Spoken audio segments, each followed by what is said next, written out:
ಗುಡೆಮಾರನಹಳ್ಳಿ ಪಕ್ಕದ ಲಕ್ಕೇನಹಳ್ಳಿ ಗ್ರಾಮದಲ್ಲಿ ಈ ಲತಾದವರು ಬುದ್ಧನ ಚಿತ್ರ ಬರೆಸ್ಬೇಕು ಅಂತ ಹೇಳ್ಬಿಟ್ಟು ಭಾಳ ದಿನದಿಂದ ಅಂದ್ಕೊಂಡಿದ್ವಿ.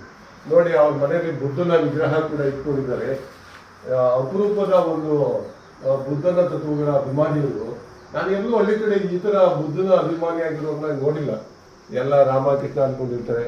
ಆದರೆ ಇವರಿಗೆ ಜ್ಞಾನದ ಅರಿವು ಬುದ್ಧನ ಮೂಲಕ ಕಂಡಿರುವುದು ನನಗೆ ಭಾಳ ಸಂತೋಷ ಆಯಿತು. ಯಾಕೆ ಅಂತಂದರೆ ಬುದ್ಧ ಬಸವ ಇವ್ರನ್ನ ನೆನೆಸ್ಕೊಳ್ಳುವಂಥದ್ದು ಕಮ್ಮಿ ಆಗಿಬಿಟ್ಟಿದೆ. ವೈಜ್ಞಾನಿಕ ಮನೋಭಾವನೆ ಕಮ್ಮಿ. ಈಗ ಬುದ್ಧ ನಿಜವಾದ ಜ್ಞಾನದ ಪ್ರತಿಪಾದಕ. ಅವನು ವಾಸ್ತವವಾದಿ ಮತ್ತು ನಾಸ್ತಿಕವಾದಿ ಥರ.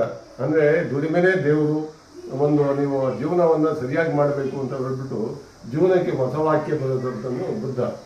ಅದೇನ ಮುಂದುವರ್ಸ್ಕೊಂಡು ನಾವು ಬಸವಣ್ಣವರು.